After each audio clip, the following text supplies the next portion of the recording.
the electroretinograms. There are many types of electroretinograms because depending upon the light stimulation, depending upon the environment that we are in. So there are two environments. One is dark environment and the other one is lighted environment. Two environments. Then in both of them, we could have a white light stimulation and measure the response. We could have a blue light stimulation, measure the response, red light stimulation, measure the response. So multiple opportunities. And not only that, we could also have continuously flashing lights, okay, and measure the responses. So multiple methods are there. So I chose one method, okay, where we measure in a dark environment, white, just a single flash of white light, and measure the response. Okay, and using that alone, I probed deeper and deeper and deeper and found which layer.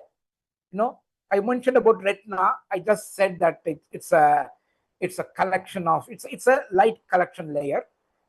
But if you look at the retina, anatomically, people will say it has 10 layers. Functionally, people will say it has 3 layers. But somewhere in between, physiologically, I would say it has about 1, 2, 3, 4, 5 layers.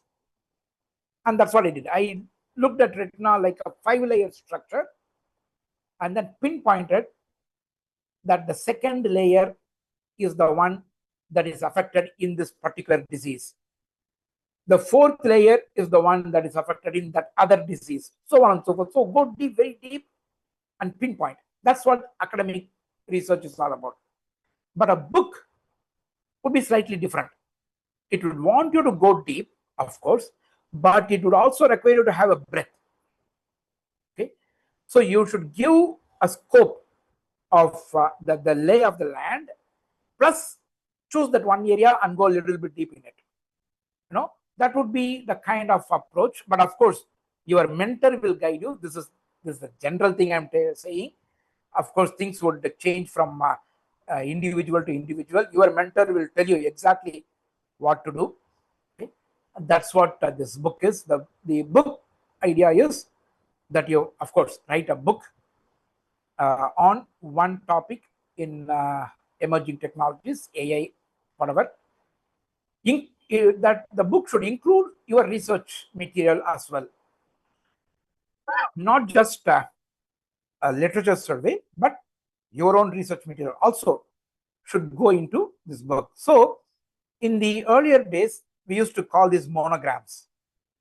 Okay, so you can think of a monogram as monographs or monograms. I don't remember monographs, probably. Okay, as one of the ways of achieving your doctoral degree, DBA. The third one is writing a business proposal. Again, taking 2 years to write a business proposal might look like ridiculous for people coming from the industry.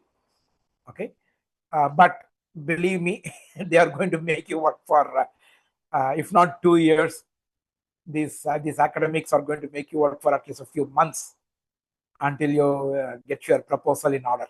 Okay, so that's these 3 pathways you have. This particular course is a 4-credit course, right? This foundations of machine learning and artificial intelligence, 4-credit course.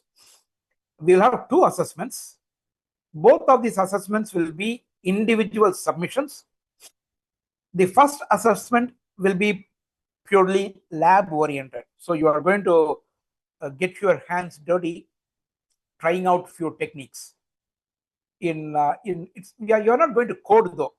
Okay, you are not going to code, but you are going to use a no code environment where you drag and drop things, and create chains of tasks so that finally you get the output you are looking for. These labs will be used to streamline the thought process in these techniques. And one assessment will be based upon how you have gotten a good hold on your lab techniques. Okay, the final assessment will be more like a paper. Okay, so this will be conceptual paper. In this final assessment, you will not be required to do any technical work, lab work. It's more of looking at a problem and writing a solution, not a technical solution, but a solution from a manager's point of view. You write a solution and justify your solution. Now, that's the kind of paper that you'll be writing. Both of them are individual submissions. The interim assessment will be for 40% towards your course credit. The marks allotted, the marks given might be for 100, but towards the course, that will be 40%. No, so it will be scaled down to 40. Again, the final assessment carries 60% towards your course credit. This particular program, dear Professor Rajan, yeah. So let's say the student, sorry, that was yeah. So if the students choose research, group, or business proposal, will it differ, the interim assessment and the final assessment? Will there be differences when the students? No. See, okay, this thing is applicable to you after you have completed all the courses, which means not for the next 13-14 months you have to worry about this. This don't apply to this and the next few courses that you are going to take. Okay, this is after you finish the courseworks, when you start the research phase, which will probably begin by middle of 2027. Okay, thank you. So this particular program, this particular course, okay, like every other course, we have 15 sessions. As you can see, there are a few sessions that are marked in maroon. Those are the hands-on sessions. The others are the topics that we are planning to cover in this course. I'm not going to read through these topics. You can, as we go through the next few slides, you'll understand the structure of this course anyway. But what we are going to do is, these are the topics just for your reference. And what I want to also tell you is that, that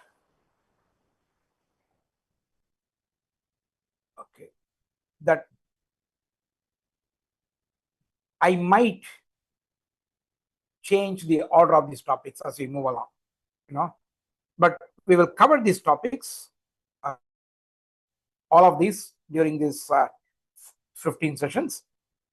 After the first few, maybe after, let's say,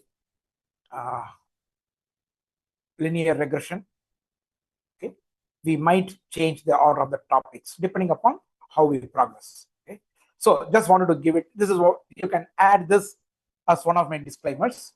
Okay, but what are we going to do in general?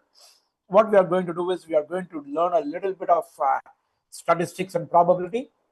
We are going to learn modeling methods for two types of problems. One is called prediction, the other one is called classification. And then finally, we will also learn techniques for what are called clustering, and finally, data mining. Okay, not data mining, we call it rules mining. Don't worry about these things. If you don't know what these are, we will look at them in fair detail today, each one of them. Okay, this is how we start the introduction. Okay, so far it's a general introduction to the program and the course. Before we move on, if you have any questions, please go ahead and ask any questions you might have.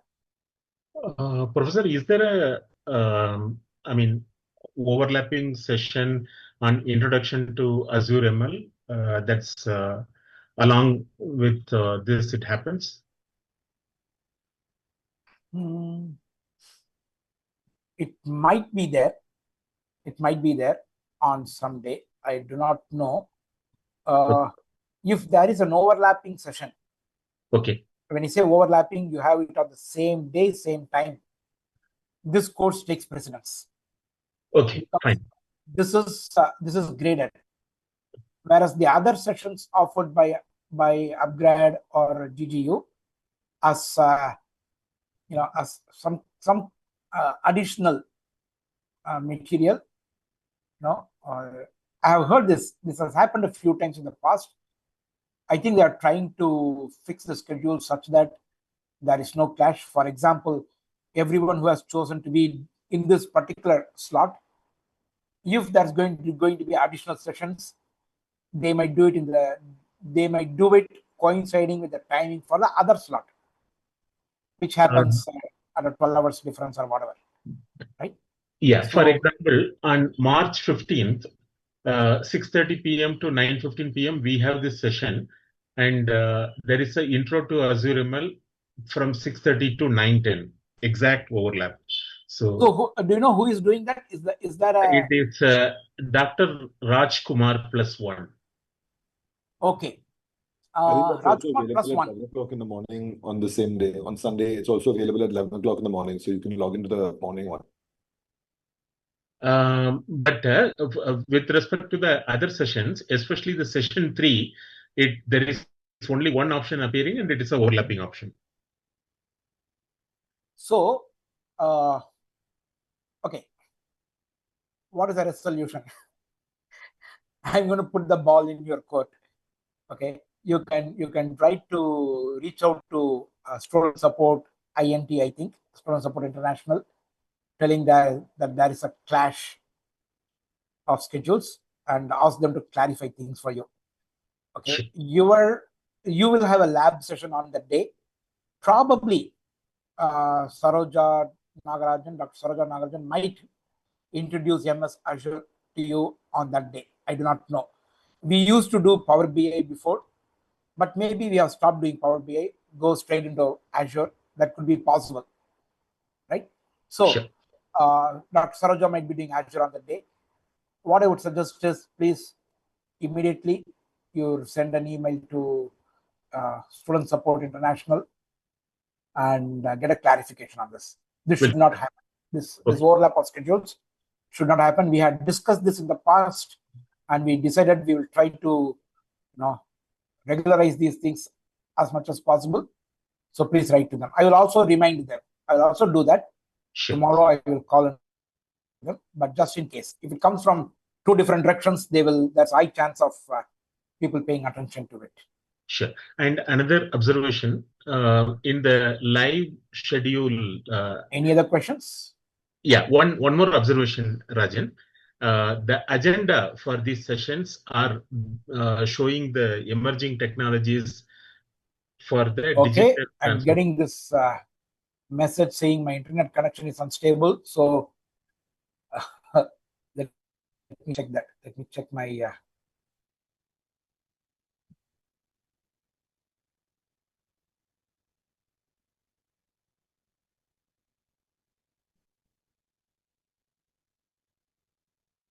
okay, my router is on.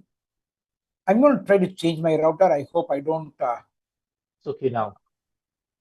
No, let me not take any chance. Let's continue. If it's not too much of a botheration, let's continue. Okay, I'm going to start sharing the screen again.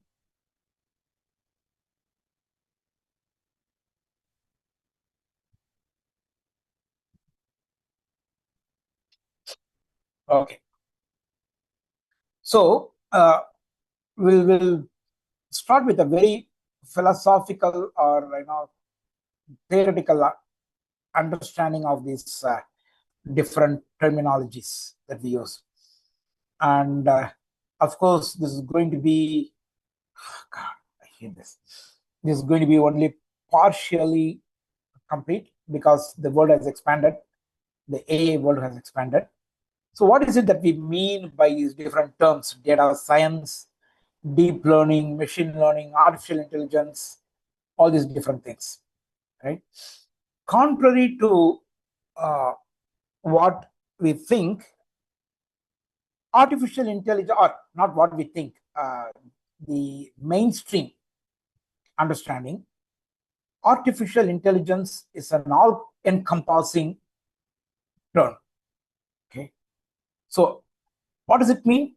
Any system, by system I mean either machines, or a collection of machines, or machines and software, any system which is artificial, which is man-made, that's capable of human level intelligence. Human level intelligence, no, that's a catch, is called artificial intelligence. Okay, do we have artificial intelligence? Many people say yes, many people say no, and I belong to the second category, which believes that artificial intelligence is still in the making. Okay,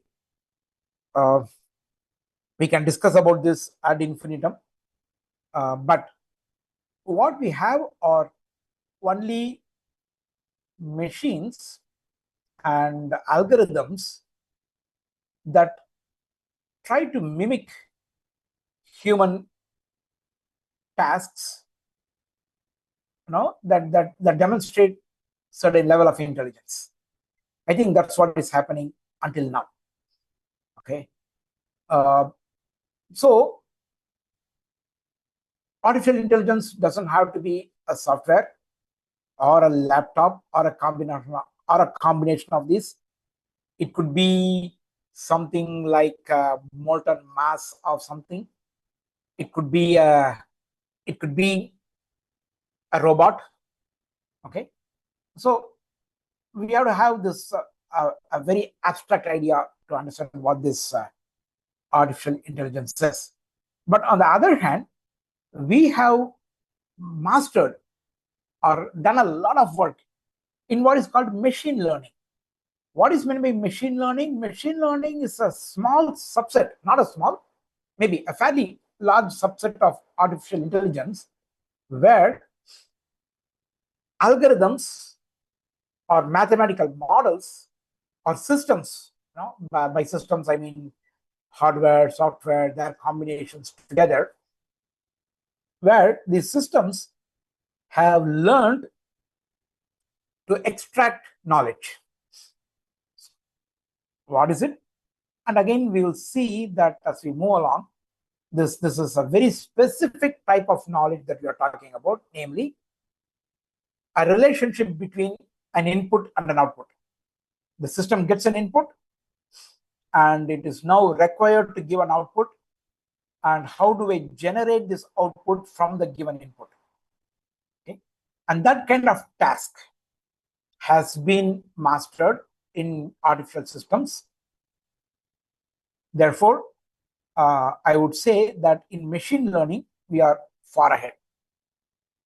A small subset of machine learning is called artificial neural networks, okay, where these machine learning systems are modeled after neurons. Neurons is a term that means nerve cells. Okay, nerve cells. So the brain is what you call a web of nerve cells or neurons, and therefore, if we can build the models of these neurons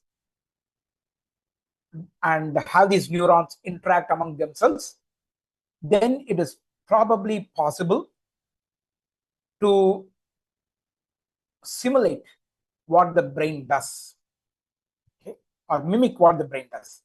And that is the field of artificial neural networks. And a lot of work has already been done. In fact, this field dates back to even the 1950s. Okay, it's been there for a long time. Most of our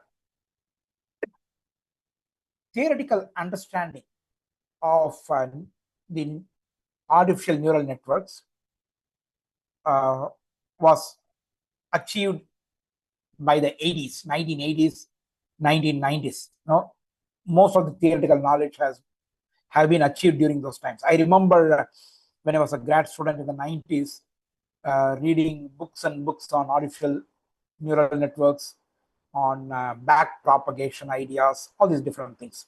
They were there already. But the bottleneck was the hardware. The computations, the way we can handle data, those things did not develop as much as the theoretical side.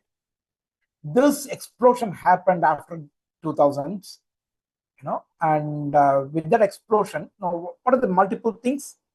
The development of these modern chips, and later the GPUs, then the development of the idea of distributed computing, right? These two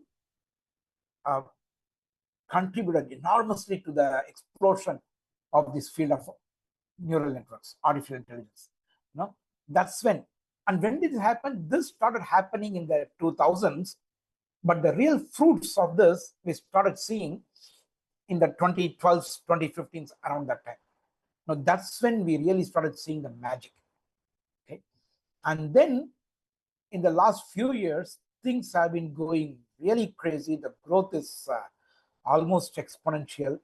It's unbelievable how the field is expanding, right? And what is deep learning? Deep learning is nothing but artificial neural network. It's nothing different from that. Okay, it's a funny name in my opinion, coined by these computer scientists, basically because very early attempts of artificial neural networks were made with only one or two layers of neurons.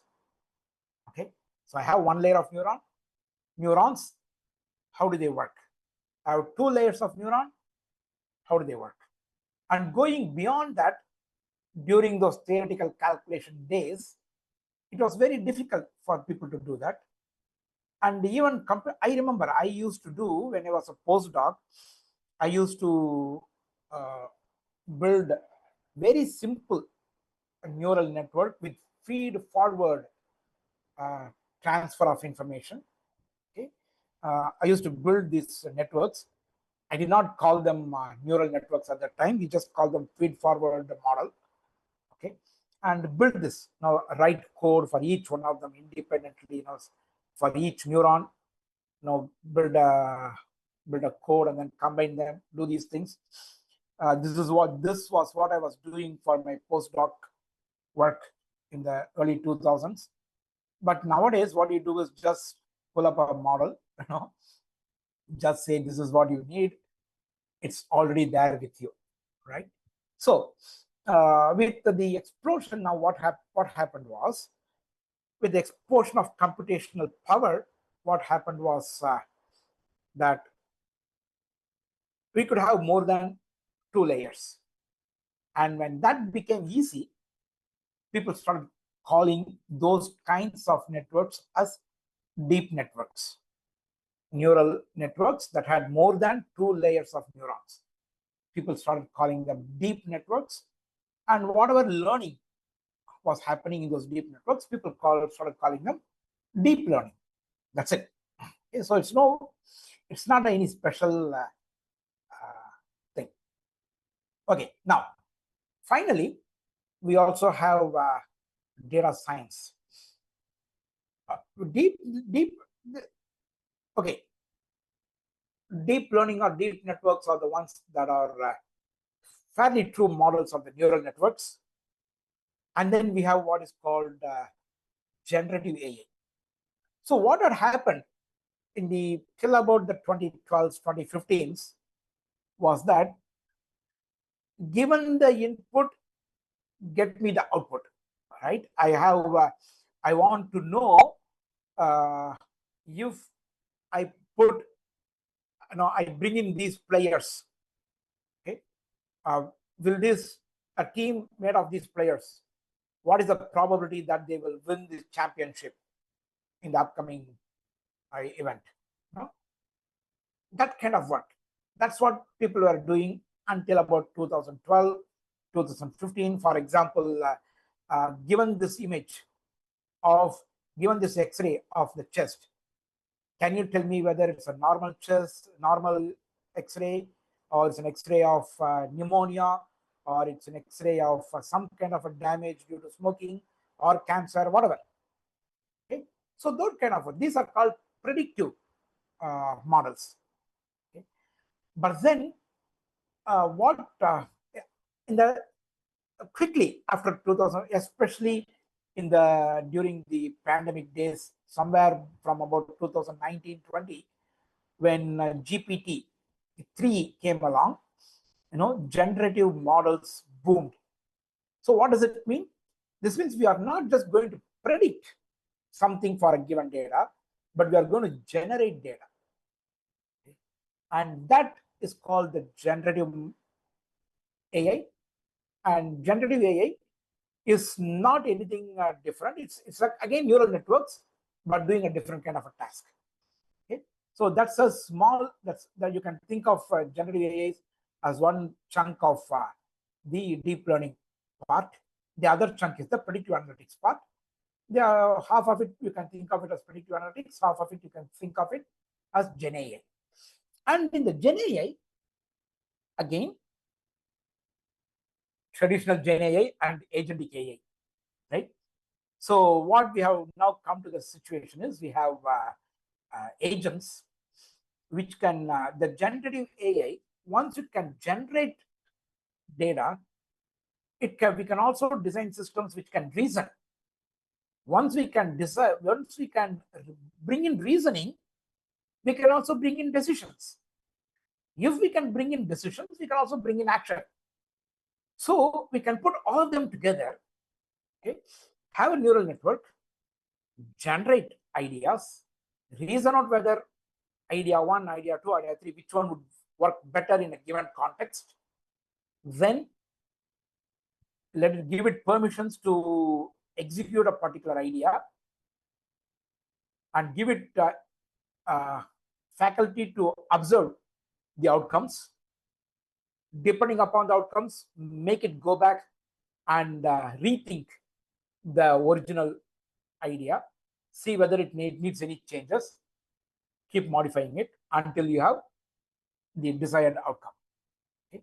So we have gone from simply building machines to say whether this image is A or B to doing tasks. This has happened very quickly in the last 3-4 years, right?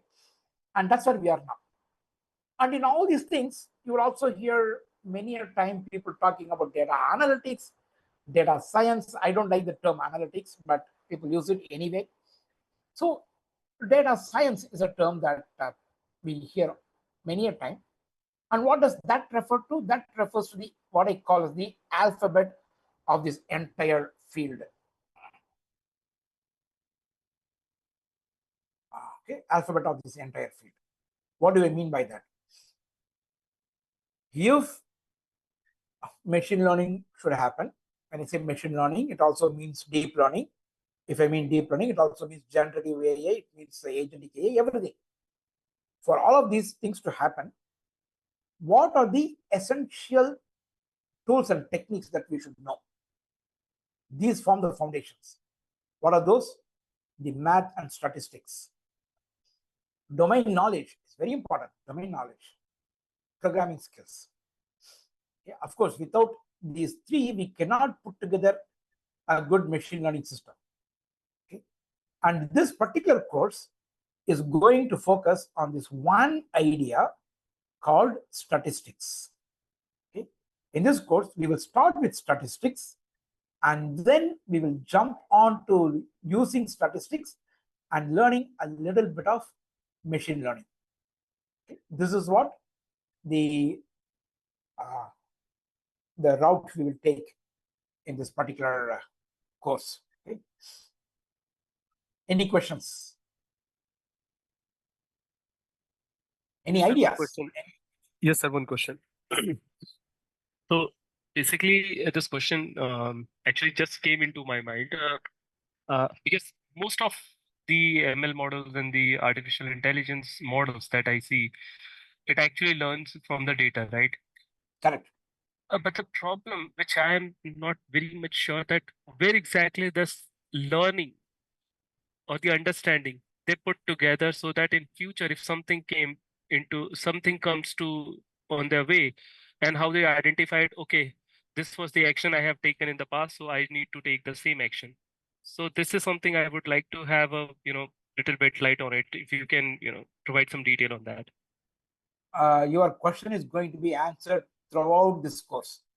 The aim of this course is to give you that idea. What is meant by learning? Okay, so we are going to see what is meant by learning. Okay, Definitely. let's think about this. Let's say even in the human or in the animal world, okay, what is meant by learning? Okay, as a kid learns to play.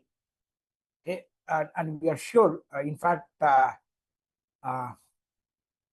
couple of days ago, I was playing with a 2-year-old, and this child was throwing a ball at me. Of course, it couldn't throw the ball at me correctly. A couple of times it did. Not 3, actually it was 4 years old. Even at that age, they have difficulty throwing the ball accurately. But it was throwing everywhere, right? But then what happens? The child, over a period of time, it throws, I don't catch. Sometimes I catch, sometimes it comes to me, sometimes I dive, jump to catch the ball. But what happens? The child, if it wants me to catch the ball, somehow it starts throwing in the correct direction, right? And how does it happen? So it makes an action, it observes what happens, and something in its brain, that's the data processing center that we have, something in the brain changes. What changes? That you will learn in the next course, in the course called deep learning. But something changes. I will give you an idea of what happens today. Right away, we'll give you an idea. So something changes, and because that something changes, the next time when it throws slightly better. Okay, and the same thing happens in machine learning. You give some data, and you have built something called a model. What is a model? What do we mean by model? We'll talk about that again. Now, it's not a model on your table. It's a model on your algorithm. It's an algorithm. Not even an algorithm. I'll just call it a model. Okay. So you build a model. You give it an input. It throws something at you. But then you tell that, oh my God, you are so wrong. You are wrong by this much. Okay. You give it a feedback. Then what happens? This model, something happens in the model. The next time you give a new data, it again throws something. Maybe it's correct, maybe it is wrong, but more often than not, it is wrong. But the error is now reduced than before. Compared to before, now it's reduced. And this keeps on happening until the error comes to a level where you say, okay, I'm fine with this. I know that you cannot do 100% accurate. So you are only 97% accurate. That's okay with me. I'm fine with this. Once you have reached that stage, you stop and you say, you have learned. Now go do this task for me. Okay. This is what machine learning is all about. Very crude idea, but believe me, this is what happens even in big systems like GPTs or whatever other systems you are talking about. This is what happens. But we will start from very simple things, and we'll keep building more and more complexity as we move along in this program. This course is a very simple introduction to these ideas. Okay. Next course, a little bit of complexities. The one after that, a bigger layer of complexity. That's how these courses are structured. Okay. Okay, let's move on. What's the time now? Okay, I have about 17 minutes before we take a break. So as he correctly mentioned, the other person mentioned, the entire field depends upon data. Okay, data. In fact, people call data-driven, data-based, data-driven solutions, data-driven decisions, all these fancy terms. That means essentially, without data, this field does not exist. Okay? So what is data? In what form does data come in? In fact, I used to ask people, can you give me examples of data? When I ask people questions like this, I used to get, what are some things that are listed here? For example, images or tables, okay, or some kind of quasi tables, okay, and some people would even say, audio, video. These are also data. Okay? Then I ask the question. So as we keep talking, I used to do this exercise. I'm not doing this now, as I told you, because I've been asked to speed things up. So as you think about it, and if you want to identify every different type of data you can think of, you would see that there is no real definition of what a data could be. Okay, so I have a very, very simplistic, almost like a fool's definition of data for a modern man. Okay, anything that you can feed to a computer. Okay, anything that you can feed to a computer, I will call that a data. Right? Doesn't matter whether it is audio, whether it is text, whether it is numbers, whether it is videos, pictures, whatever. If you have some way of capturing the microwave radiation, the background microwave radiation of the universe, and somehow capture it and feed it to a computer, that's a data. Okay, so anything that we can feed to a computer, I would call that a data. Cooked rice is not data, but picture of a cooked rice is data. Right? I don't want to pour coffee on my computer. Of course, that's not data, but a picture of a coffee, the composition of a coffee, okay, or a video of somebody making coffee or drinking coffee, those are all data. Right? So anything that we can feed to a computer, I would like to call that data. Okay, so that's my definition of data. And if you think about data, they come in three different forms in general. One is called structured. What is meant by structured? Structured data, or like, you can write the data in a tabular form. Okay? You can write a table. So first column contains the name, second column contains the age, third column contains the monthly take-home salary, fourth column contains the whatever, so on and so forth. Okay? So something like that. That's a structured data. So you can put it in a table. On the other hand, you have unstructured data. For example, I am talking to you. It's an audio file. It's an audio information. What does a computer do? It captures, the mics capture the audio waves that are coming in. These vibrations of the mics, they are captured. The sound vibrations are captured and then digitized, and that's sent through the processed by our CPUs or processors, stored, sent, reprocessed, converted back as sound waves through the speakers of your computers, and you hear what I speak. That's data. But you see, unlike, like actuaries, we might not be able to put an audio file in a tabular form.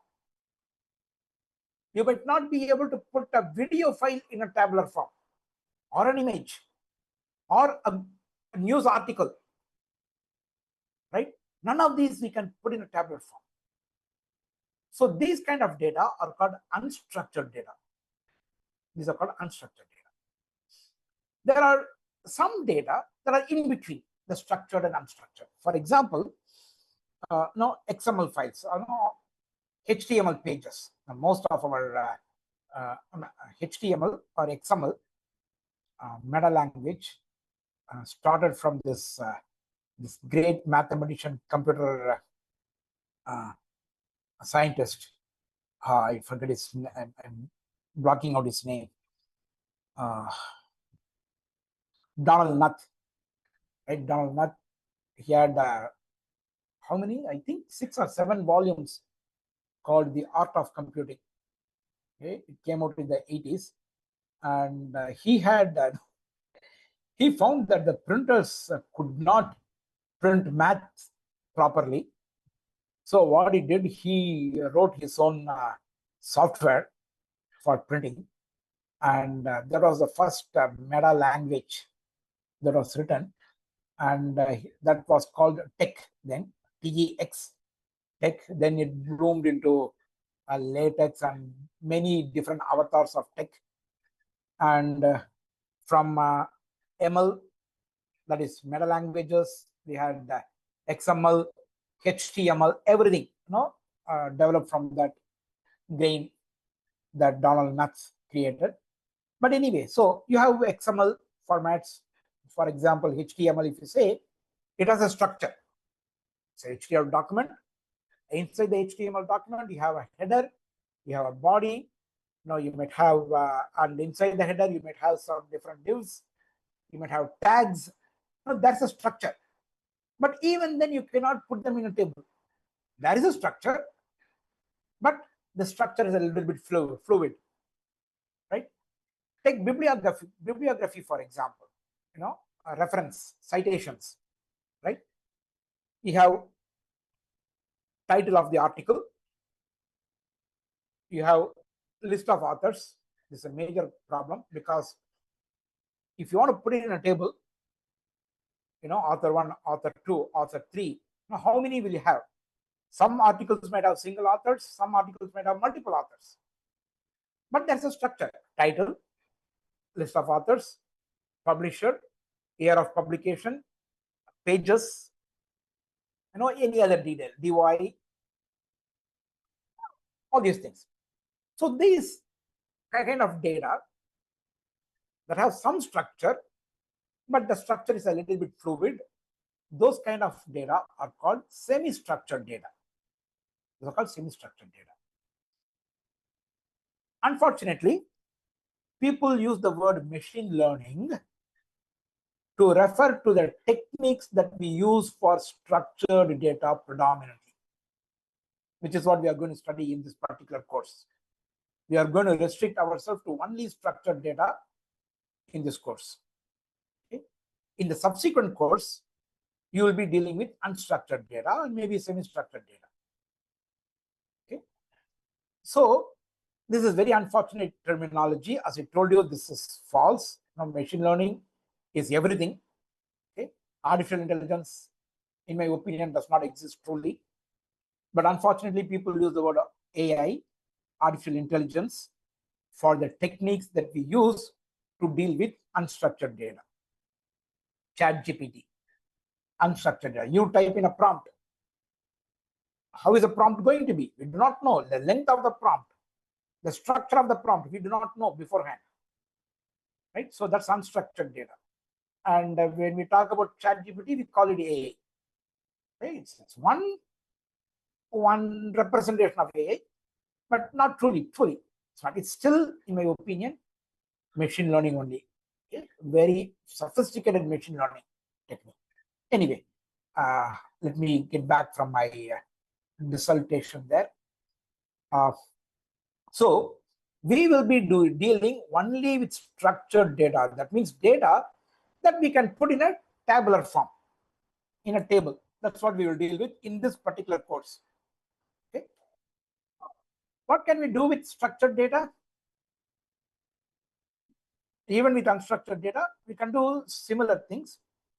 We do usually two major things. One is called supervised learning. The other is called unsupervised learning. Okay. So with structured data, we can have supervised learning and unsupervised learning. So what is supervised learning? Supervised learning, again, has two big divisions and only two divisions, nothing more. Okay. Supervised learning means only two tasks. One task is predict a value. Predict a value. Okay. Say, for example, the earning for the next quarter is going to be this much. The rainfall next week is going to be this much. Okay. The score, okay, the grade this person will get in this particular course is this much. Okay. So we predict a value. The grade does not actually, sorry, the grade does not apply here. The grade applies to the other one. But let's say I look at you give me an information that there's a person of age, some age, 35, and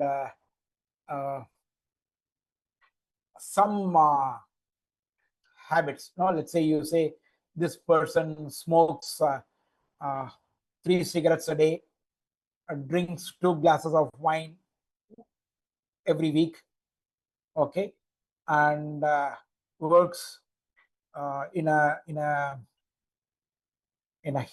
extremely stressful environment. Okay, so maybe you give some details like that, and then I predict. What do I predict? I predict that this person will have a heart attack in the next 10 years with a probability of 7%. That's a 7% probability that this person will have a heart attack within the next 10 years.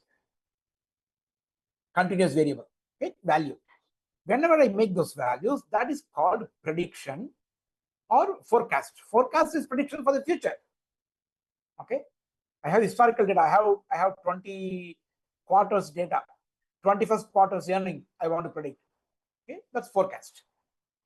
Okay, so that is one task. The other task is classification. Grade, for example.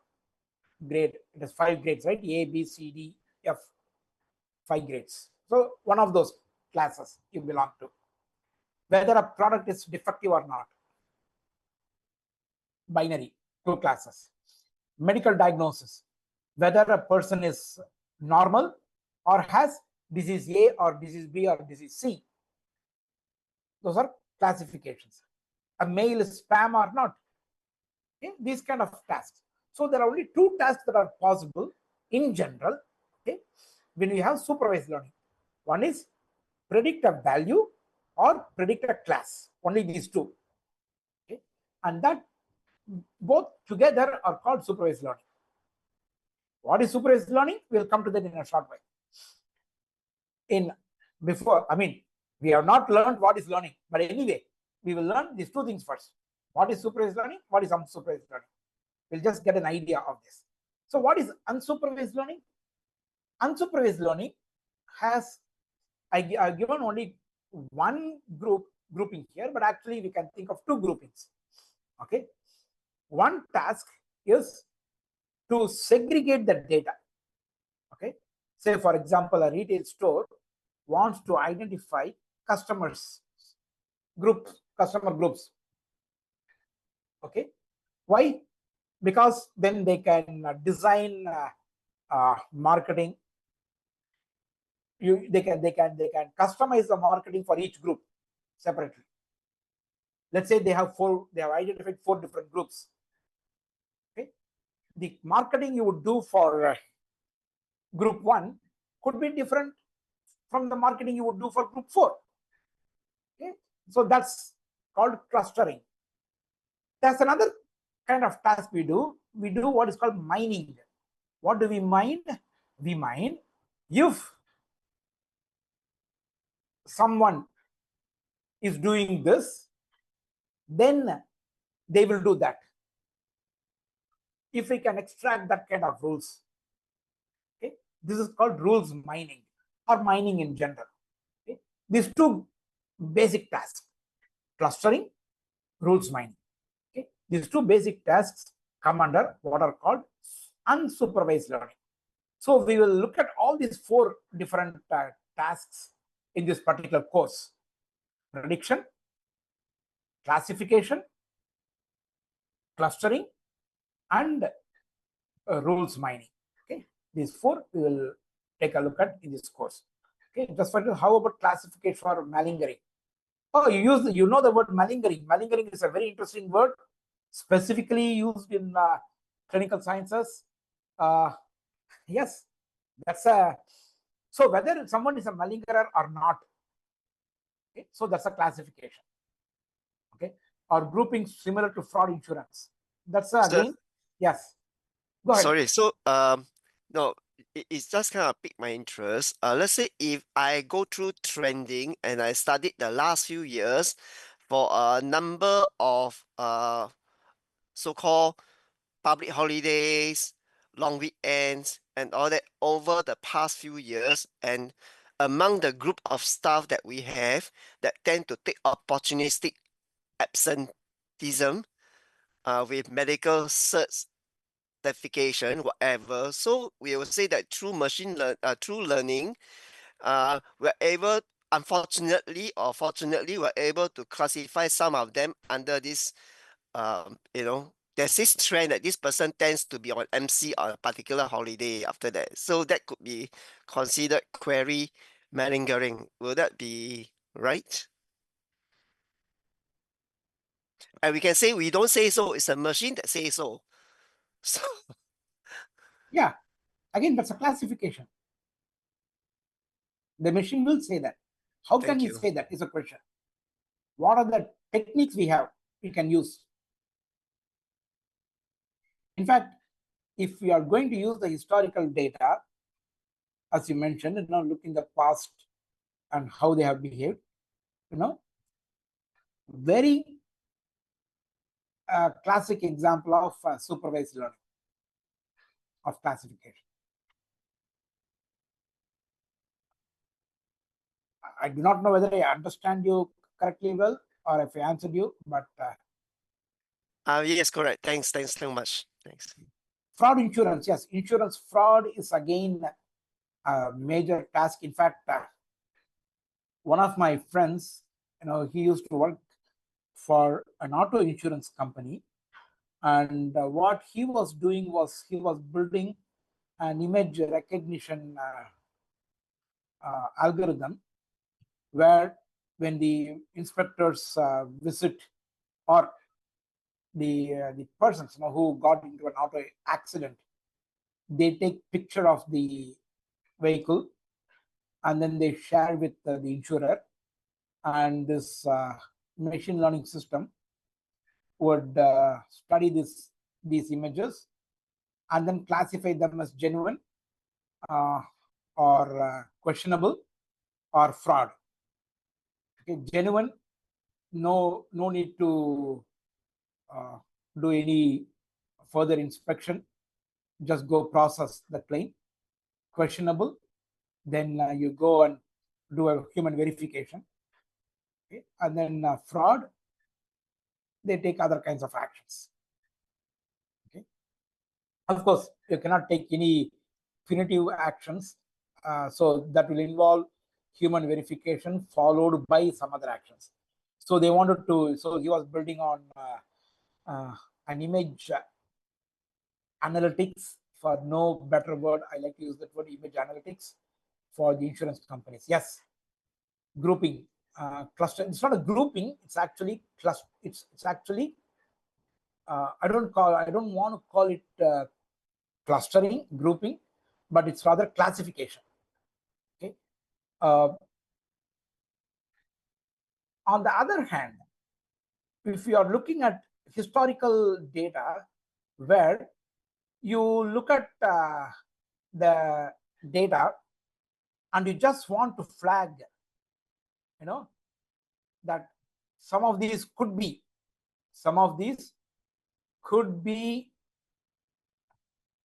fraudulent. Okay? You do not know whether they are fraudulent. Okay, so what can you do in that case? This would then become a clustering problem. So you are going to do two clusters. One cluster is genuine. We don't know. We are going to do clustering.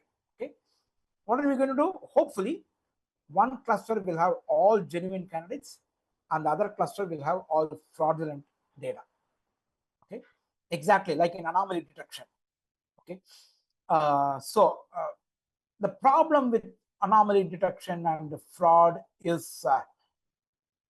some of you might already know, when we have millions or billions of transactions, okay, and our records, how many of them are going to be frauds or anomaly? Okay, not all anomalies is a fraud. I'm sorry, let me take that. Anomaly detection. We can only do anomaly detection. We cannot really do fraud detection, because to do fraud detection, we should know that this is fraud. We have to be able to tag it as fraud. Then it would come under what is called supervised learning. Anomaly detection can be unsupervised learning, okay, where we would do clustering. Why? We are just separating out the groups. One group, it's all together. They are all similar. There's another group which is different from the other. And it becomes an anomaly when one of these groups is very small, right? You have a million records, out of which 500 are very different from everything else. So these 500 are anomaly. It's almost like another term that people used to use is what is called outliers. Okay, people used to call outliers, but in data that could actually be, if we don't treat them properly, it could cause us a lot of harm. Then we call them anomaly and maybe frauds. Okay, so in my opinion, if you want to give a label like a fraud, it should be under supervised learning. We have already learned what kind of transactions are frauds. We have seen the history. So anytime when a new data comes in, which is similar to these frauds, then we will tag it as fraud. But anomaly doesn't have to be that way. So, okay, I think it's a good time to take a break. It's 1 hour and 30 minutes into the session. So what we will do is we will take a break now for 10 minutes. It's 8:02 on my watch. So we will take a 10 minutes break, 8:12 on my watch. We'll be back. So what I will do is close this. Close this. Here's the watch. Okay, I'll let it be there. So we'll take a break. When we come back, we'll start with what is meant by supervised learning, what is meant by unsupervised learning, and then we'll keep moving on. Okay? So we'll take a short break, 10 minutes from now.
I apologize for the small delay in resuming. Anyway, let's start. Let's continue. Any questions before we move on?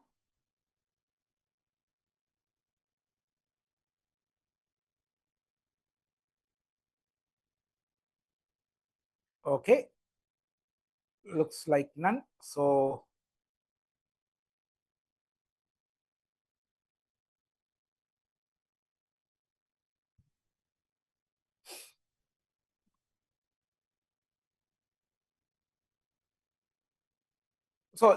so we saw that there are two types of learning, supervised and unsupervised.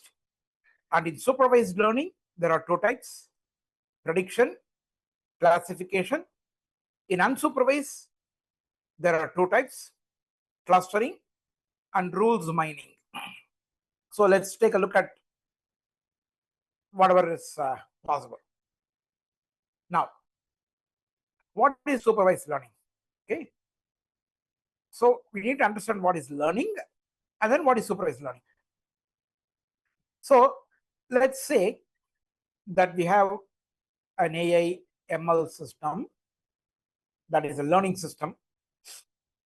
And as I told you, what this AI ML system does in general is, given an input, it gives an output. Okay, so the system has to learn the relationship between the input and the output. That's the idea. How does it happen? Let's take a look at this example. In this example, we have inputs as images, some images. Outputs will be labels. What are the labels? Labels could be carrot, bell pepper, or tomato. Okay. So essentially, this is a classification scheme I'm talking about here, right? You can think of it a similar example for prediction also, but this is easier to demonstrate. So I'm using classification, no pretty pictures. So doing this anyway. So what is it? So here is this AI system. This system goes through what is called a training phase. It goes through a training. What happens in training? We give the input. We also give the expected output. We also give the expected output. Then what happens? The machine learning system, whatever the model is, we are told, we have given the system some model. What is a model? I have not made it clear. We'll see what a model is in a short while. So we give it a model. And then what happens is, using that model, it will spit out the labels. It will not only spit out the labels, it will compare the labels that it tells to the one that we have given. Okay. Let's say when we give it a picture of carrot, we will also give the label carrot. And using this model, the AI system will say this is bell pepper. But then what it will do? It will compare its output bell pepper with the label that we had given, namely carrot. And then what does it do? It goes and tweaks the model. It goes and tweaks the model. Then the next input comes in. Maybe it's again a carrot. Using the tweaked model, the AI system will say it's a tomato. Maybe it says tomato. But we have given the label carrot. So what does it do? It goes back again, tweaks the model a little bit. It repeats a lot of times until we start seeing accurate predictions, accurate output. Okay. So how often does it happen? How long does it happen? Until the time we are satisfied. We are satisfied. So how do we tell that we are satisfied? We tell it that, okay, you have to keep tweaking the model until your errors are minimum. Until your errors are minimum. Okay, that's the general idea we'll give. So once the errors have reached minimum, I cannot reduce the error anymore. I have 7% error now. I cannot reduce it below that. Okay, that's fine. So you have reached your minimum error. So best model has been achieved by tweaking the model again and again and again. We have got the best model so far. Okay. Now we are ready to see whether the model is actually working or not. Okay. Whenever I give the label, it gives me something. But when I give new data, how does it work? So we test the best model using test data. So we always split the data into two groups. One group called the training data, the other group called the test data. Training data, test data. Okay. So we use the training data to train the model. And once the model is trained, then we use the test data to see whether the model is usable. Okay. Since the labels, the expected output is always available during the training phase, this kind of learning is called supervised learning. Okay. This is what supervised learning is. On the other hand, there are some problems where there is no expected output. Okay. We have some data. We tell the computer, using this algorithm, segregate the data into three groups. Okay, segregate the data into three groups. So now it has given three groups based upon the shape. Okay. In this case. Okay. So here we did not tell the system identify all the squares, identify all the triangles, identify all the circles. We did not say that way. We just told this system segregate the data into three groups. That's all we did. Okay. So using the model within course that we supplied, it came up with these three groups. Since there is no expected outcome, expected output, this is unsupervised learning. Okay. So this is the overall idea of supervised and unsupervised learning. And what forms the basis of all this? Data. In this course, as I mentioned, the data is going to be in the form of a table. That is, we are going to deal only with structured data. We are not going to use unstructured data in this course. Next course, of course, you will use unstructured data. In this course, we will use only structured data. So what is structured data? So it's in this form, in a table form. So each table, a table consists of columns and rows, right? Each column is one variable. Each row is one datum or one data point. Data is plural. The singular is datum.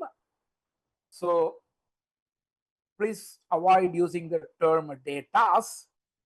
Sometimes I have heard people say datas. That is incorrect. Data itself is plural. If you want to say singular, then we can say datum. If you are not familiar with the datum, you can use the word data point. Okay, that's common. So a data point or a datum is a collection of values for these different variables. In the given order. So the first value in a datum, in this case, will be the model. The second value in a datum will be the maker, the type, so on and so forth. Okay. So that's what it is. So this is structured data. This is what we will use in this course. Of course, we saw unstructured data comes in many different forms. For example, text like this. No, you cannot put it in a table. Therefore, unstructured data. Pictures, Of course, we cannot put this in a table.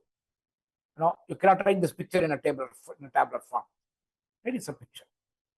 And every picture, even of meadows like this, would be different. Therefore, there is no structure in images. Okay. I should put a acknowledgement here. This was a photograph shared by one of my former students, now a faculty at, I think, University of Stockholm. I think, yeah, University of Stockholm, Technology University in Stockholm. Yeah, that's where she is. Beautiful picture. Or let's take a quick look at what video I have. I do not know what video it is. Let's take a look. Yeah.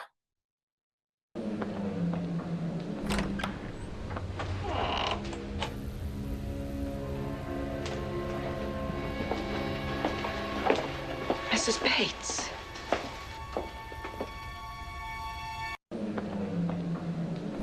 Right? So one of the classic, the greatest in my opinion. Psycho has remained a top one in the greatest movies by this. Oh, what happened?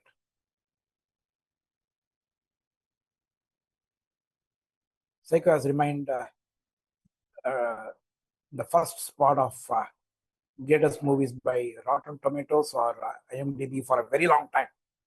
Maybe even this year it might still be. It's one of the greatest movies. If there are movie buffs, yeah, Hitchcock is one of my favorite. In fact, more than Psycho, in my opinion, the greatest movie Hitchcock ever made was The Rear Window. Awesome movie. If you have not seen that, please go and watch. Compared to the modern movie making, it might need a little bit of patience to sit and watch. But oh my God, greatest movie. And another really masterful storyteller, a master storyteller is Akira Kurosawa. I do not know if any of you are fans of Akira Kurosawa. Some of his famous movies are The Seven Samurais or the Rashomon. Rashomon was classic, greatest. It's the forerunner of what we used to call magical realism, right? But essentially what it does is look at one incident and present it from 4 different perspectives. And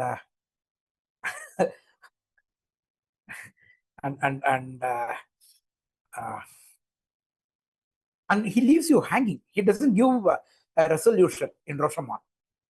He makes you to be the judge. So this was one of the movies that really kind of it can put you off balance. Simple story, but then after watching the movie you are thinking.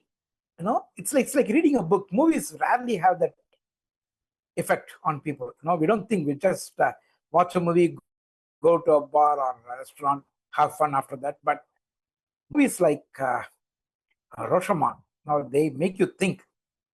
Well, anyway, I am again on a detour. I'm sorry about that. If you are ever, if you're a movie buff with a heart for real classics, these are great movies. Another great movie I remember, it's a modern movie compared to these 2 great directors. Boys Don't Cry. Okay, Hilary Swank was the main character. Oh my God, that's another movie that can move anybody to tears. Okay. Anyway, so all movies, videos are unstructured. Okay. Of course, audio signals are unstructured. So these are all different types of unstructured data. So when we talk about structured data, we are talking about tables. So what do we have in tables? Usually, we have a lot of variables, one of which we would identify as the outcome variable or as the output. Every other variable we will call it as the input. The table itself is like a spreadsheet.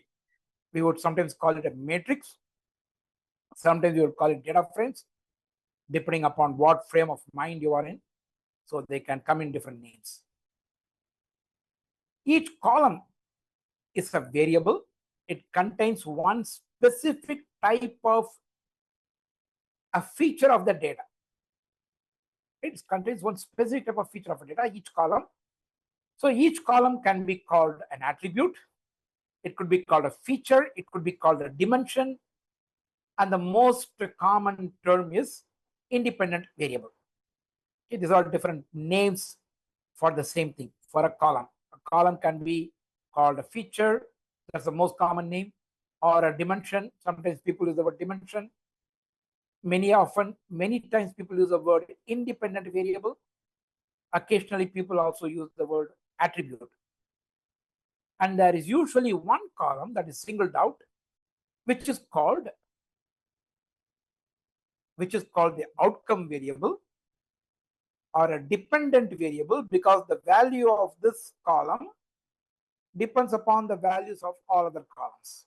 So this will be called a dependent variable, or this could be called a tag because it is tagging that particular data point.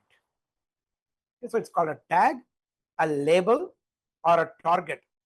This is what we want to achieve. So target, outcome. So multiple names for this one column, right? One row, single row is called a row, obviously. If we are not worried about the outcome, if you are only considering the features, the collection of all features is called a vector. It could be called a datum. It could be called a record. And the mathematicians you like to call it a tuple. Okay, I say this word as tuple. Many people say this as tuple. Tuple is something, is a pronunciation I learned only a couple of years ago, 3-4 years ago. Now I never heard people call it tuple before now. So some people call tuple. Many people call it tuple. Some people call it tuple.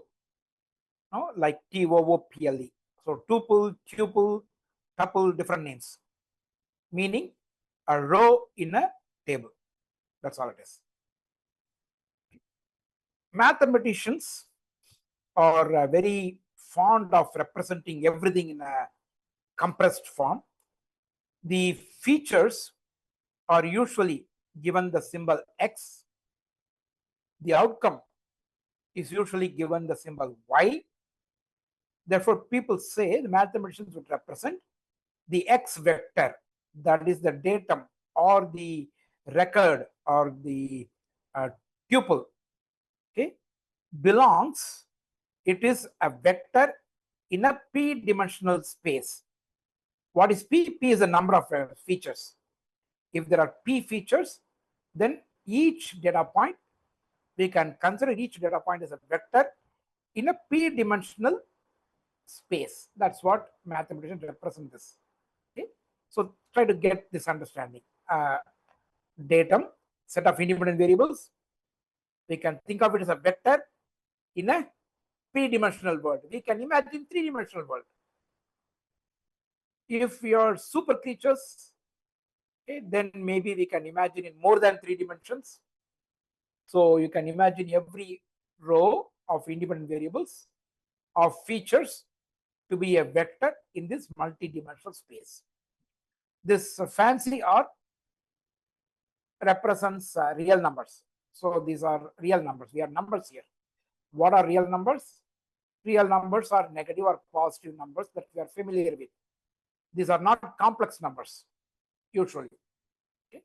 So this is how mathematicians represent. In our world, we will deal with real numbers only.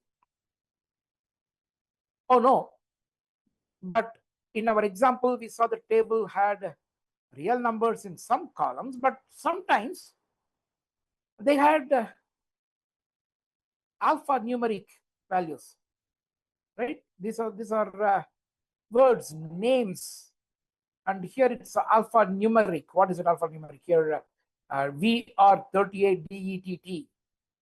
Okay. So how do we deal with them? We deal with them by providing numbers to them. If it's petrol, maybe we'll give it a value 0. Diesel 1. If it's electric or electric vehicle, then we'll give it a number 2. Maybe, right? We can assign numbers to this. That's called encoding or coding. It's called coding. For example, engine type. How many engine types are going to be there? A few dozen. Give numbers in whatever fashion. Okay, give numbers. Like is how many models? Okay, finite, right? Maybe 100 models.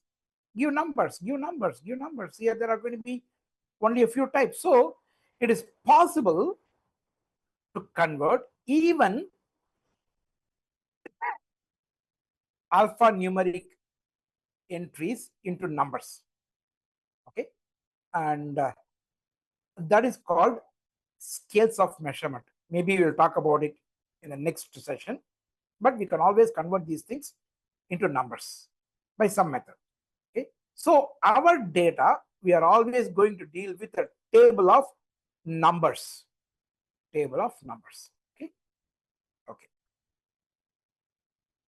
okay. This used to be a term we used to use before, maybe a decade ago. We used to call big data, and the definition at that time was a data that is usually too large to be fit in a single computer. Okay, it's a very vague definition, but of course that's what people used to talk about. But now every data of enterprise grade is big data. So this term of big data has been deprecated, in my opinion. But high dimensional data is something we have to be worried about. This is something we always will talk about. What does it mean? High dimensional. The number of dimensions is large. There is a number of features. The number of columns, we are large. How many is large? I do not know. It depends upon the problem at hand. Maybe for a problem, even 12 features are large. Maybe you are dealing with e-commerce site, even 1,000 columns. Okay, maybe manageable, not large enough for you. Okay, so it's subjective, but we use the term high dimensional data to mean when the value of the dimensions, number of dimensions is large. Okay, so when we have structured data, we have this output variable also as part of the table. When the output variable is removed, right, then we don't have unsupervised learning, we have unsupervised learning, in which case we have only the features of the problem. So where could it be useful? It will be useful in clustering, for example, right? So what is clustering? Clustering is an example where we want to find rows that are similar to each other, right? Or if we can, here there are 5 variables. Of course, we cannot plot 5 variables. So if we can plot 2 variables alone, no, probably you understand property value, annual income. Maybe we are looking at some human data. Okay, so maybe we could have these clusters identified, right? Cluster 3 here is low property value, high income, low income, medium property value, or medium income, medium property value, high income, high property value, 3 different clusters. Now we can identify. These kind of problems come under unsupervised learning, where the table does not have an output variable. I'm going to skip this. One Sir, of the, sir, in the previous slide, yeah, so how does this x1, x2 get plotted in these three colors? okay, let's say we are only looking at these two variables, x1 and x2. X1, let us say, is annual income. Sorry, variable 1 is annual income. Variable 2 is property value, let us say. Okay. Then what I have done is, I'm not worried about these three columns. Okay. Now what I have done is, I have applied a technique called clustering. Whatever clustering is, we will learn in a future session.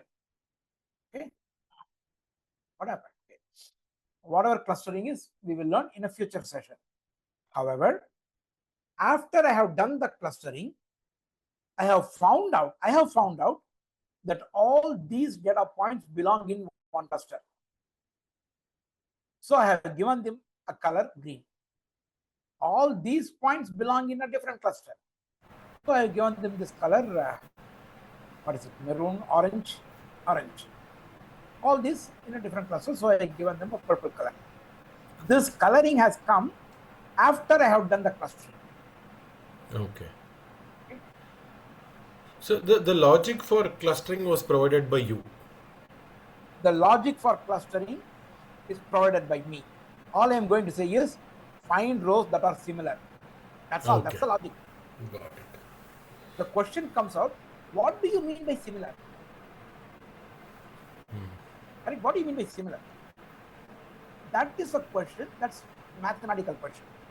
Because we are dealing with numbers. Right? So in the session on clustering, we will go deep into what is meant by similarity. Okay?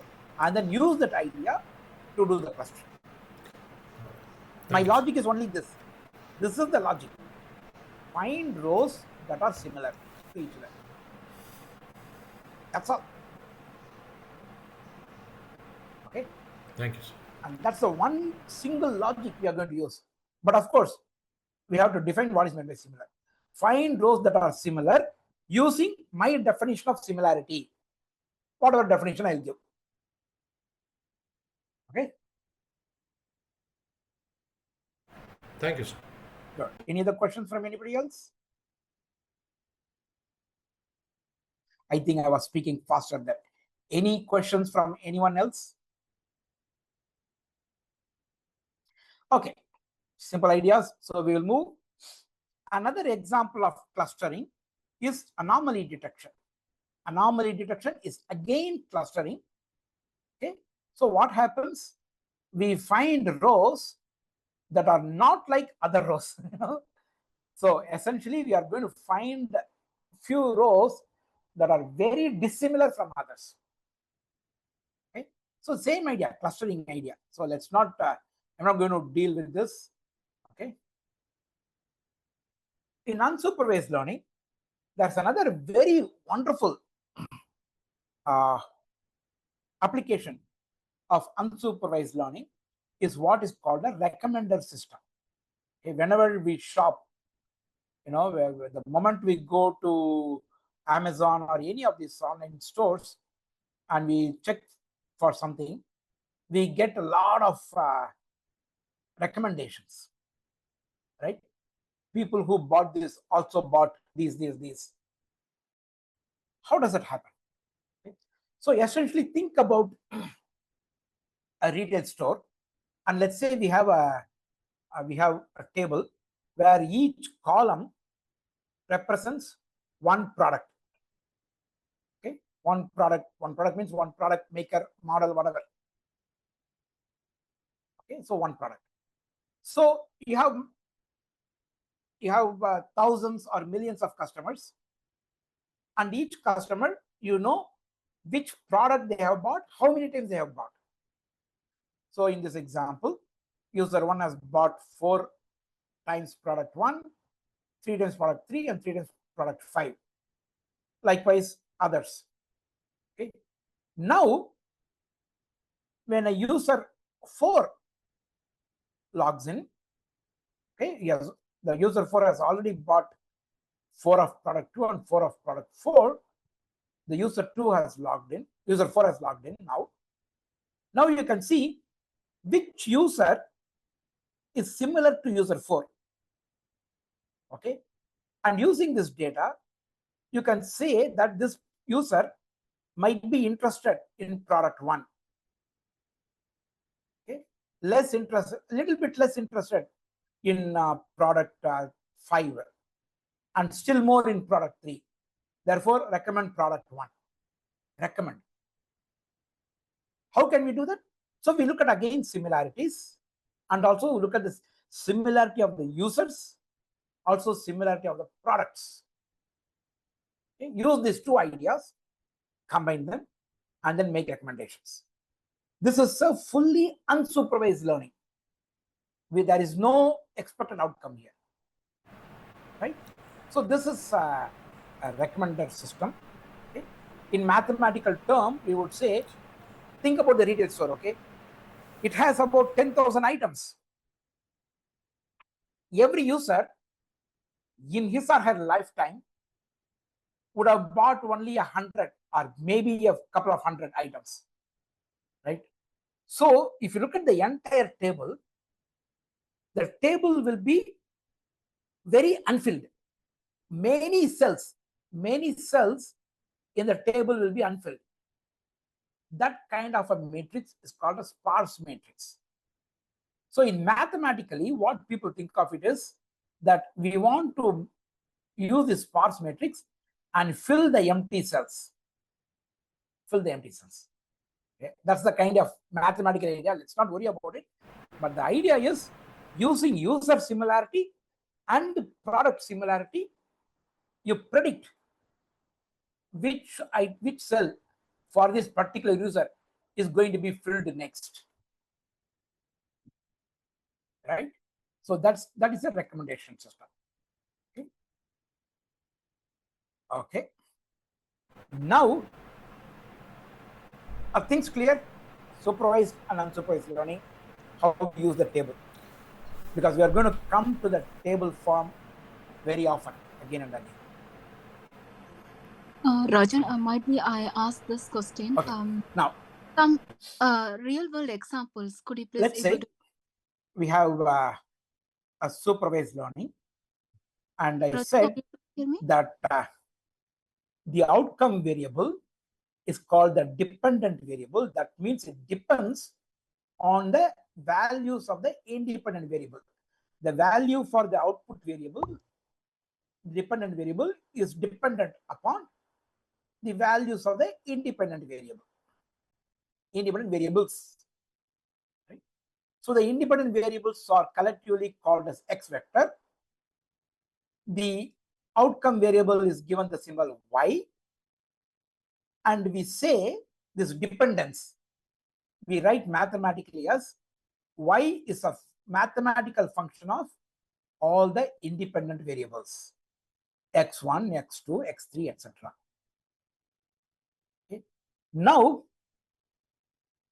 our idea is, this is very abstract. Yeah, it's a mathematical relationship. But what is the form of the relationship? What is the mathematical equation? Okay.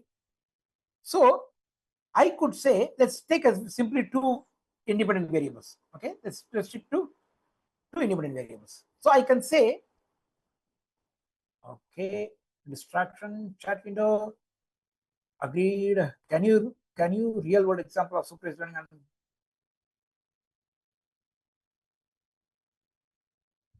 Okay, students are trying to reach you. Why? How? Let me. Am I lost? No, Rajan. Are you able to hear me now? I think you cannot hear us. Yeah. Oh, am I not audible? You're audible, sir. My speaker, let me check. You're audible. Can you hear us? Check my audio. Yeah, I can sense this. My audio is at maximum.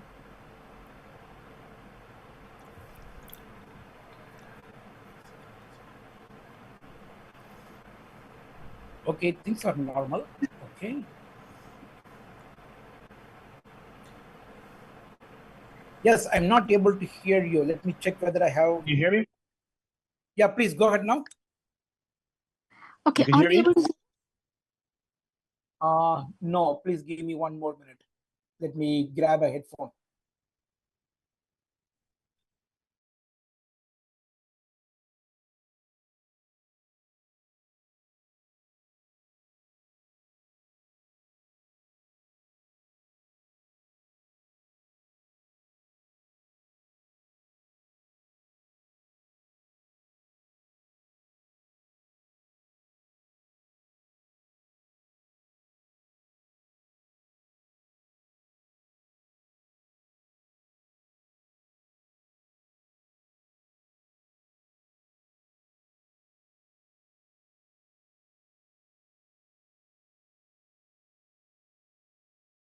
Somebody please speak. Let me see whether I can hear you now.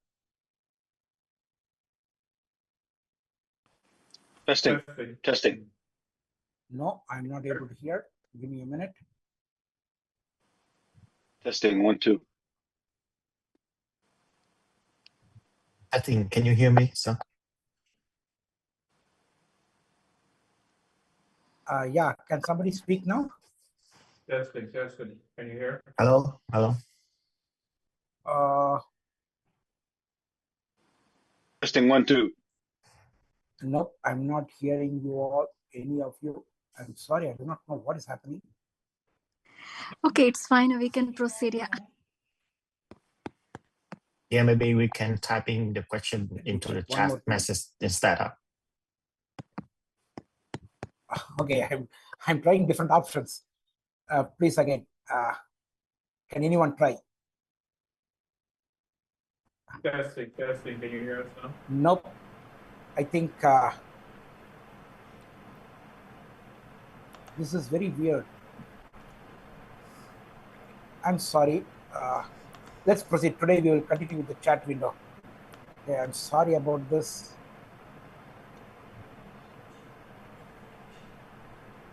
Oh, okay.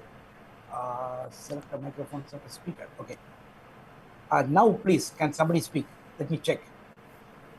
Last attempt. Can you hear us now? Yes, I can hear you. Can somebody speak now? Okay. Testing. Can you hear? Can you hear me? Yes, I think. Is my video coming through properly? Please type in the chat window. Yep. Because I keep getting a message saying my internet is unstable. Video is okay. Yeah. Audio as well. No, Manny, I can cut my throat, but I will not use Windows. No, I'm sorry, I'm not. No. Linux. Okay, I've had horrible experiences with Windows. I hate its bloatware. I hate its the way it takes over our systems. Anyway, philosophical differences with the way Windows operate. So I'm comfortable. Things used to be good. Maybe I will move from this Linux distribution to something else. Maybe I will upload Ubuntu and try, which has been good. Anyway, let me. Okay, Rajan, the question is very simple. So we just now discussed about the supervised learning, is it?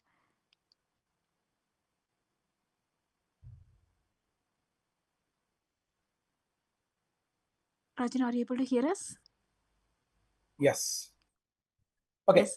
So hopefully I'll be able to fix it before next week. But in the next few minutes that's still left, let's continue using the chat. Okay. Extremely sorry. This has not happened so far. Even the meeting I had yesterday, I did not have any problem. Ask, can you give real world examples of supervised learning and unsupervised learning? Supervised learning. Okay.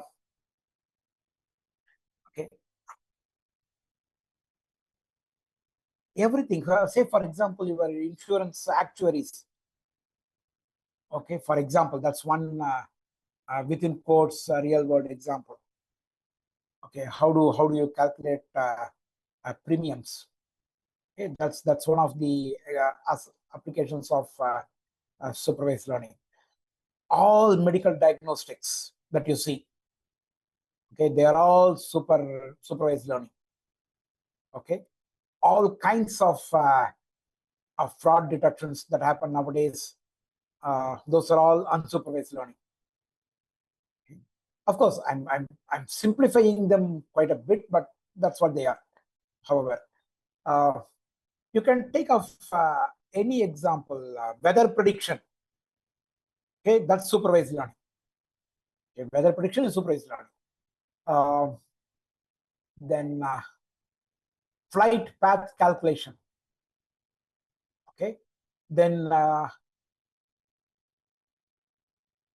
Google giving us automatic recommendation. That's Google's automatic recommendation. It's not necessary. It's not. It comes under unsupervised usually. Okay, and when you say Google, it's a little bit different actually. It is more of an optimization problem rather than even a learning problem. Okay, but anyway, I was thinking of something else very applicable. Weather is one example, massive example of supervised learning, and airlines. They how do they price? Okay, so the pricing depends upon the expected demand.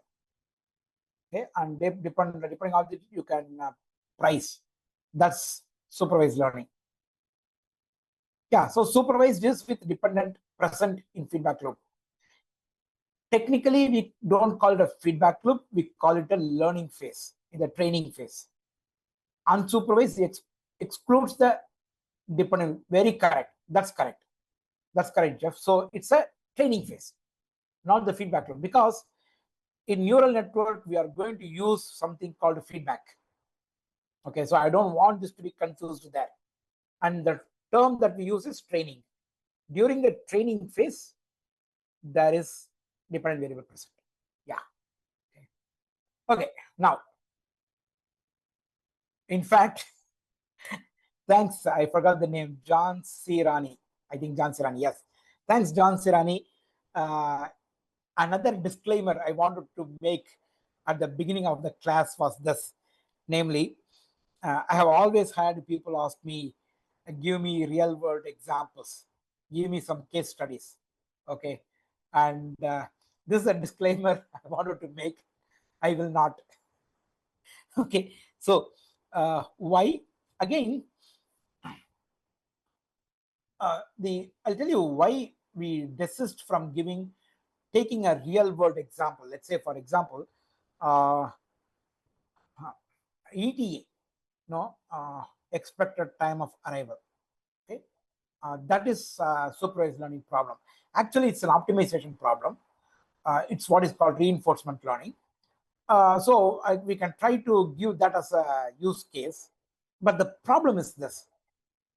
This is the first course, and what we want to do is we want you to become familiar with the technique using very simple, silly ideas, silly examples, okay, rather than complicate with real world data. Real world data is messy. Exactly, oversimplified examples. That's what we are happy with, because these oversimplified examples help us understand the idea clearly. But once you have understood the idea, then in real world data, which is very messy, you break your heads. So it's kind of I'm laughing because we all learned that way. But anyway, so real world data, sometimes, not sometimes, almost always you will find one technique will not work. Okay, one technique will not work. In fact, to solve some problems, you will have to use unsupervised as well as supervised learning. Okay, let me give you an example. Let's say we want to, you have a customer who wants to, that's what you found today. Yes, you want to, you are given a task of giving forecasts for some retailer. Let's say I'm going back to retailer again and again, right? This retailer has few thousand items. For each item, this retailer wants forecast for the next 6 months. So this retailer has 5 years, 10 years of data. Okay, this is huge. 10 years daily data, 3,000 items or 5,000 items. Okay, so this is huge data, right? So how do we deal with this? One of the things you can do is treat each one of these items as an independent data for which you are going to independent data set. Each item is separate forecast. So you have 3,000 forecasts you have to make. Okay, but the problem is, okay, some items might be dependent upon others. For example, in men's grooming, shaving blades might be coupled with shaving creams, with aftershave lotion, for example, right? So they might be coupled with each other. Then what you'll have to do? You will have to see first which items go together. Unsupervised learning, clustering. Then for a cluster, you do the forecasting. The forecasting technique that you use for one cluster, the same technique might not be applicable to a different cluster. This is what happens in real life data. Okay, and while if you want to teach or give you examples of real life data, we will get wrangled in all this. We'll get tangled in these complexities. So we try to avoid that. We give you very simple, oversimplified examples which you can use to understand the simple idea that we want you to take home. Once you understand the simple idea, once you understand another one, you have 10 different ideas. Now you have like a basket of ideas, techniques. You go use whichever will work for your problem. So that's the approach I take. I'm sorry, that this might not be what you expected, but I think this has been a very powerful learning technique. Whenever possible, even in these simplified situations, we will try to give you some real-time examples. Okay, not in the initial days. I'm going to do very simple ideas, but as we move along, as we move into some, how this course is going to go is, we start from very simple, and slowly and steadily the complexity increases as more and more